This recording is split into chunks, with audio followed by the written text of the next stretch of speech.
салом шунавандаҳои гиромӣ. силсила гуфторҳои хониши бадиӣ ба таваҷҷӯҳи шумо рамани теғи пурасрори Ҳабибулло Ёров дар қироати корманди шоистаи Тоҷикистон Бобохон Сатторӣ.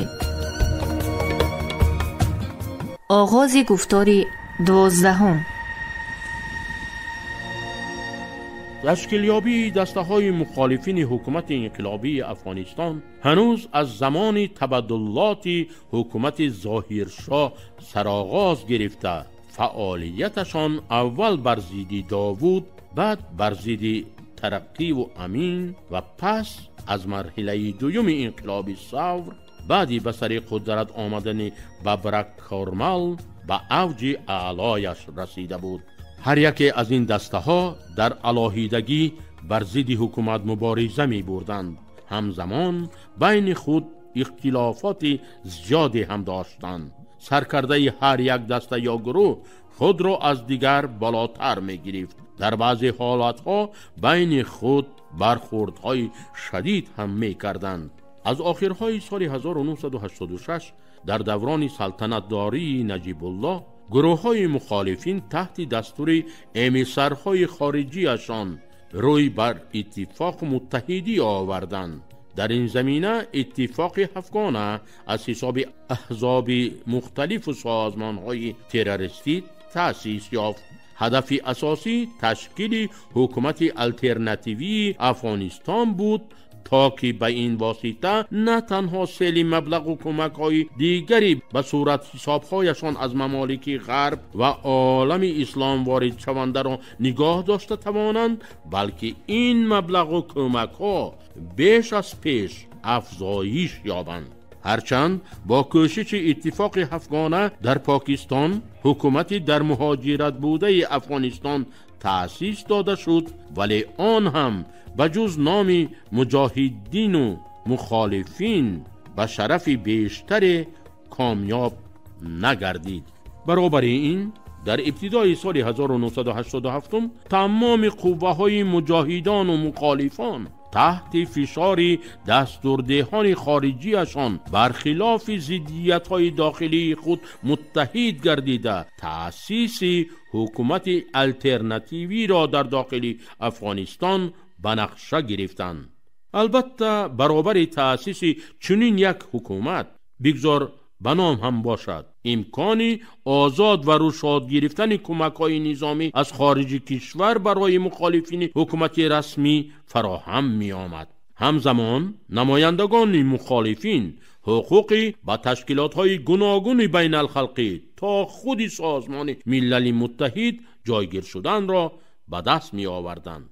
بر علاوه قوه های گوناگون و پراکنده مخالفین به نام پرشرف جبهه آزادی خواهی افغانستان صاحب می گردید که این یک کارت توز برای بازی سیاسی به دست امریکا و دولت های اسلامی بر ضد دولت شوروی می گشت. تأکید پلکونیک هنگام گسیل به دل سیاد آتش افکنده بود. با جوابهای شتر سوار دقت ده. ذره تغییرات در جوابهای رمزی احساس کردی. علاجت را یاب. از 2 نفر یکی باید زنده ماند و آن هم تو باید باشی، زیرا تو به مردن حق نداری. پلکونیک دیوانه علت کرد صیاد. روبرو با یک غول بیابان ایستادن اگر او هم بر اثر خیانت الکی عوض شده باشد، این معنی در روبروی مرگ ایستادن را دارد. اقلاً تفنگچه را اجازت با خود گرفتن میداد نمیشد. به این مانند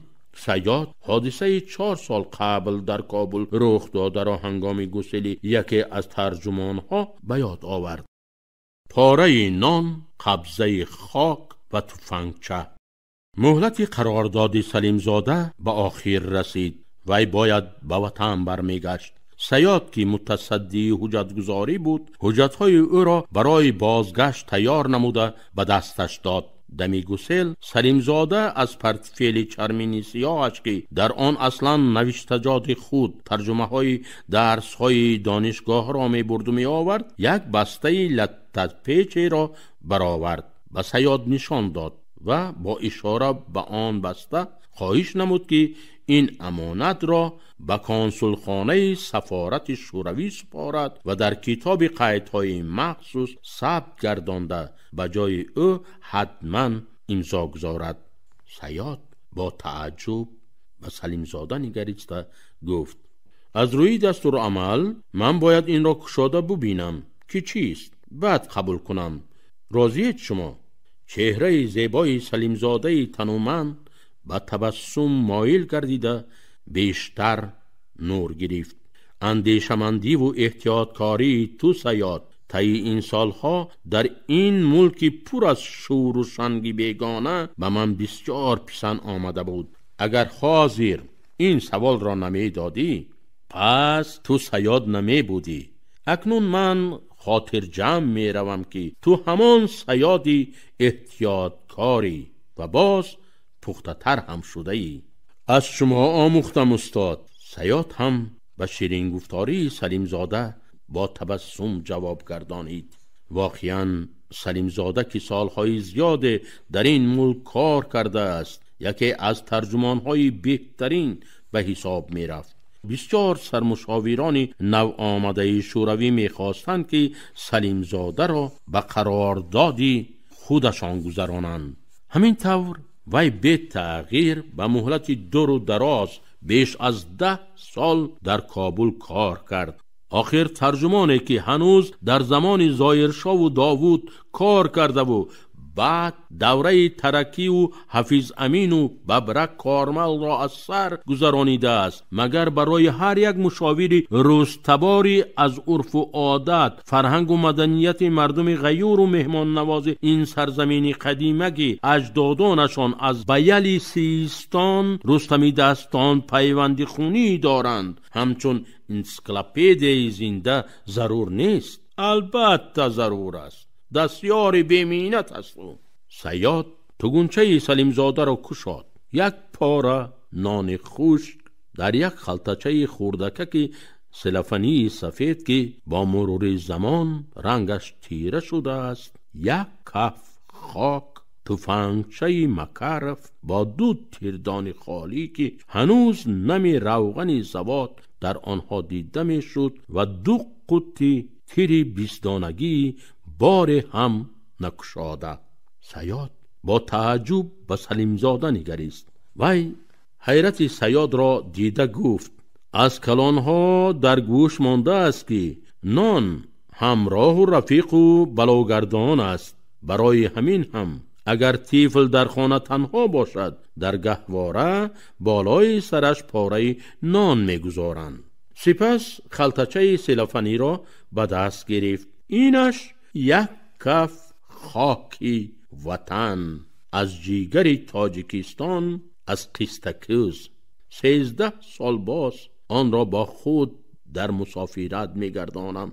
قوت دلم است. اینش را تو از من بهتر میدانید. گویان به تفنگچه اشاره کرد. صیاد سراسیمه تفنگچه را به دست گرفت و تیرکش آن را قفا کشیده داخل میل را یک چشمه نگریست. از تازگی چون آینه یلقاس میزد. سپس تیرکش را سر داد و میلی تفنگچه را سوی سقف خانه داشته کلنگ را پخش کرد. صدای پست و به تیر کلنگ برآمد. بعد میلی آن را بو کشید. سلاح بیچاره سوگند میخورد که از میلی آن هیچگاه تیر نبرآمده است. شوخی آمیز به سلیمزاده نگریسته گفت صیاد و پرسید که چند سال است که آن را با خود دارید؟ 4 سالی سفر آخرینم. انا در همین پرتفیل میگردانم. به پرتفیلش تپ تپ زد سلیمزاده. بارها تو را همچون محافظ با همین سلاح همراهی کردم. با تبسمی به خود خاص خوشگویی نمود سلیمزاده. عجب محافظی داشتم من، گفت صیاد زیر لب و به سلیمزاده جدی نگریست. صیاد به یاد آورد که واقعا هم سلیمزاده بسیار وقت وضعیت در شهر متشنج تنها نبرا گفته پرتفیلش را گرفته و پهلوی راست او گذاشته در کرسی پیش ماشین خدمتی صیاد می نشست. در چنین موردها دل صیاد قوت می‌گرفت که در برش تیراندازی ماهری هست و در مورد ضرورت او تنها ماشین را اداره کرده از منطقه خوفناک زود می‌برایند. سلیم زاده را برای چنین صداقت و رفاقتش صیاد بسیار احترام می‌کرد و دوست هم می‌داشت. سال 1980 اساساً جنگ در کابل و اطراف آن می‌رفت. مبارزه شدید برای به دست آوردن حاکمیت از دست رفته این مرکز ادامه داشت. بعضن ساعتها صدای تیر و ترکش خاموش نمی گردید. در مکتب و دانشگاه ها هفته درس قطع می شد. متخصصان شوروی و ترجمان ها در چنین روزها از حدود موضع های بدوباش خود که تحت محافظت سربازان شوروی قرار داشتند بجز از ترجمانی رمزی کس حقی بیرون رفتن نداشت. صیاد آن روزها از روی وظیفه از محل آقا علی شمس که پهلوی باغ بابور بود گاه به سفارت و گاه به وزارت‌های کارهای خارجی و امور داخله که در مرکز کابل جایگیر بودند صرفی نظر از وضعیت همیشه در رفت و آبود. بعضاً به میدان پرواز طیاره هایی که در قسمت شرقی کابل بیرون از شهر جایگیر بود برای گسیل یا استقبال متخصصی به مسکو رونده یا از آنجا می آمده 45-50 کیلومتر را در رفت و آمد طی می کرد.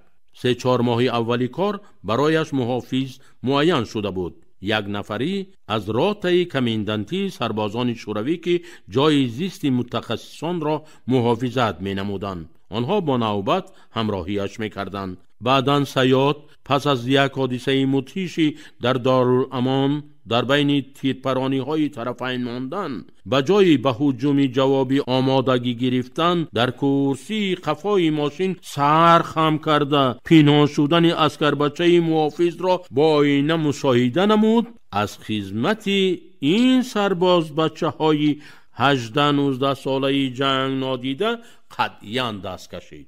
اول آنکه از آن کودکانی به تجربه خدمت کماندنتی فایده نبود. ثانیاً در سبکروی به گفته افغان‌ها ملکی یعنی غیر نظامی همیشه بودن یک نفر نظامی افغان‌دار شوروی توجه هر یک بیننده را جلب کرده می توانست. افغان‌ها بسیار مردمی زیرکند. شاید محیط آنها را چنین عیار گردانیده باشد که زود رموز می گیرند. در ماشین یگان منصبدار شوروی است یا ماشینی مخابرات پاسته مخصوص است یا خدمات مالیات شوروی که مبلغ‌های معاش کارمندان را از خزینه مستشاریت اقتصادی سفارت برای متخصصان میبرد. چنین معلومات لقمه تیار برای مجاهدین بود که در داخل کابل سر هر قدم می توانست در سیما و لباس دهقانی یا در شخص دکاندار و تاجر یا در پوشش پگان سرندوی یا خود در جسمی چادر پوش زنانه و غیره تو را انتظار باشد. چون این رنگ گرفتن کار نه تنها تشویش آور بلکه خوفناک هم بود برای صیاد. بنابراین وقتی که صیاد مسئله بی محافظ براه برآمدن را به میان گذاشت سرمشاور سرگئی پتروویچ با وجود آن که انسانی نهایت حلیم و خوشمعامله بود با عصبانیت این پیشنهاد صیاد را رد کرد. تو چی میگویی بچه؟ اینجا افغانستان است جوره، افغانستان. نسبت به متخصصان ما سری هر یک قدم تیرار و سری هر یک قدم میتواند کشتار صورت بگیرد. من به هیچ وجه اجازت تنها رفتن تو را نمیدهم.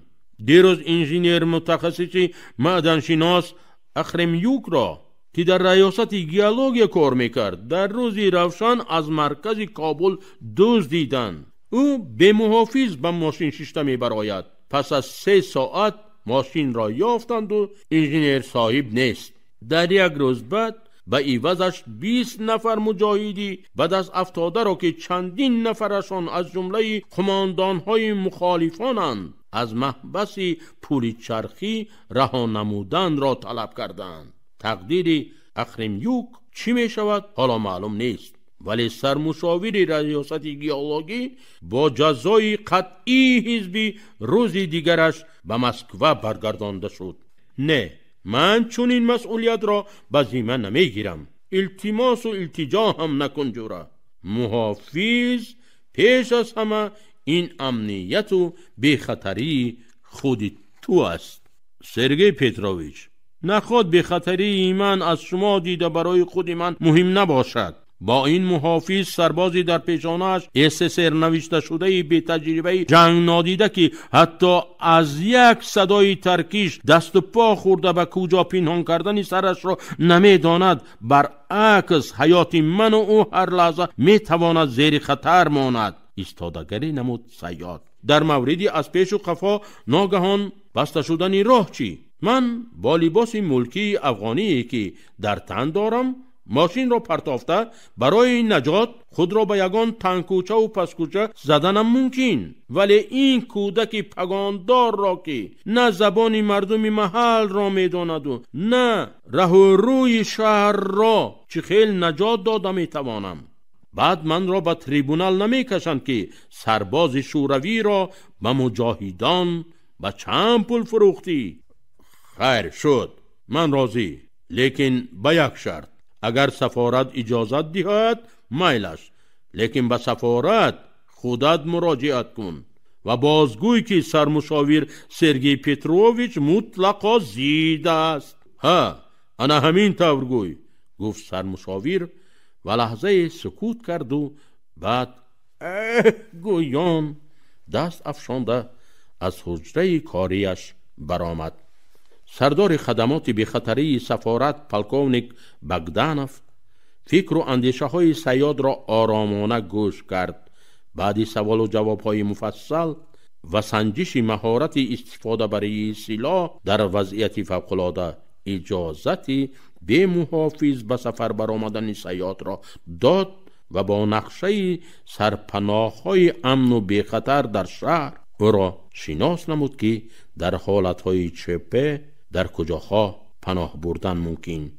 بعد این در موردهای بیکاریش سلیم زاده برابر به کار در آمدن موتور ماشینی صیاد با پرتفل چرمین سیاهش در پهلوی و جای می گرفت و به محافظ کجا می روی آشناگویان و پرتفل دمش تپ تپ می زد. صیاد به این رفتار سلیم زاده اکنون عادت کرده بود. از بس که سلیم زاده چند سال قبل از انقلاب سرو هنوز در زمان شاهی به این ملک آمده بود و آن زمان خارجی ها هم مثل مردمی مقیمی آزاد گشت و گذار می کردن و کسی به کسی کار نداشت، ره و روی کابل را با تمام کوچه ها و پس کوچه هایش خوب می دانست. در کابل بسیاری از منصبداران افغان او را می شناختند و احترامش هم می کردند.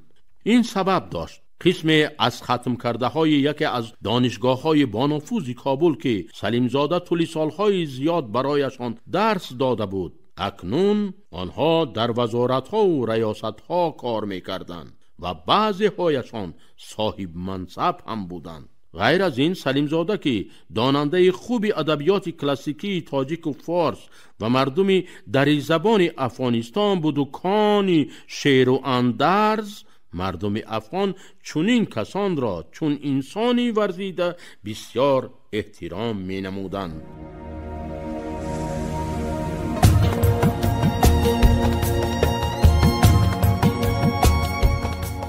شنونده های عزیز، شما رمانی تیغ پراسروری حبیبالله یورف رو در قرائت کارمند شایسته تاجیکستان باباخان ستاری شنیدید. محرر سعیدزاده آبیجان، کارگردان انوشه خوجامова. این گفتار سال 2024 ثبت شده است. انجام گفتاری 12